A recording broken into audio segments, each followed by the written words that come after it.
সুপ্রিয় দর্শক মণ্ডলী, আমাদের নিয়মিত আয়োজন মাঠে ঘাটের আজকের পর্বে আমরা উপস্থিত হয়েছি সিংসারা বাজারে।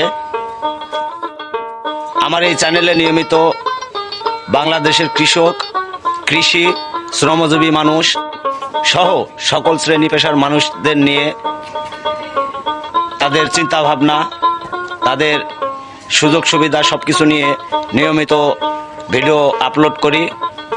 আপনারা আমার পাশে থেকে আমাকে সহযোগিতা করে আপনারা এই ভিডিওগুলো দেখবেন এবং সাধারণ মানুষের চিন্তা চেতনা কেমন সেটি জানবেন এবং আপনাদের মতামত দিবেন।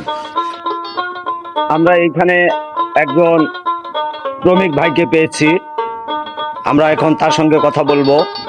তিনি তার লেদে কাজ করতেছেন, আমরা এখন তার সঙ্গে কথা বলবো। ভাই, আপনার নাম কি? মোহাম্মদ মিঠু। আপনি কি এই লেদ কি আপনার নিজস্ব? জি, নিজস্ব। আপনি কতদিন থেকে এই ব্যবসা করেন? মোটামুটি আপনার 2 থেকে 2.5 মাস। আপনি এই কাজ কোথায় শিখছেন? এই কাজ আমার আপনাদের শেখা। এই যে আপনি যে এই কাজটা করতেছেন, এই কাজ করতে তো অনেক কষ্টের কাজ, পরিশ্রমের কাজ। তা তো অবশ্যই। আপনি যে কাজগুলো করতেছেন, এই কাজে কি আপনার সংসার চলে? ইনশাআল্লাহ ভাই চলে। আপনার এর বাইরে কি আর কোনো কাজ করেন? এর বাইরে কৃষি কাজ আছে, নিজস্ব জমি জমা আছে? জমি জমা আছে কিছু। কি কি ফসল করেন? আলু করি, পেঁয়াজ করি, ধান করি। ফসলের যে দাম আছে বর্তমানে, এটা কি মানে সন্তোষজনক?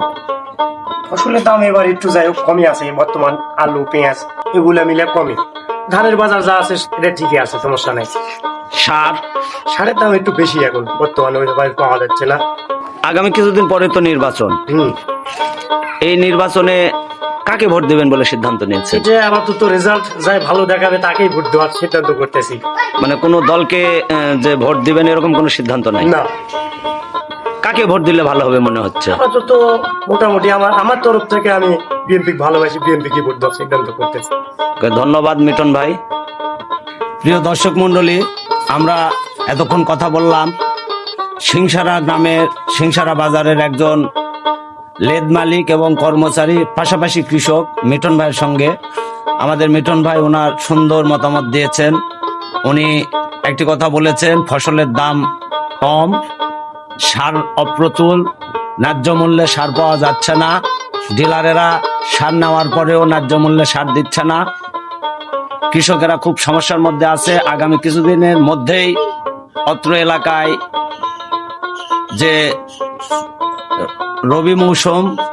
রবি মৌসুমে আলু সহ অন্যান্য আবাদের চাষাবাদ হবে, সারের চরম ক্রাইসিস দেখা গিয়েছে। আমি স্থানীয় প্রশাসনের দৃষ্টি আকর্ষণ করব যেন ডিলারেরা সঠিকভাবে কৃষকদের মাঝে সার বন্টন করে, সে বিষয়টা খেয়াল রাখবেন।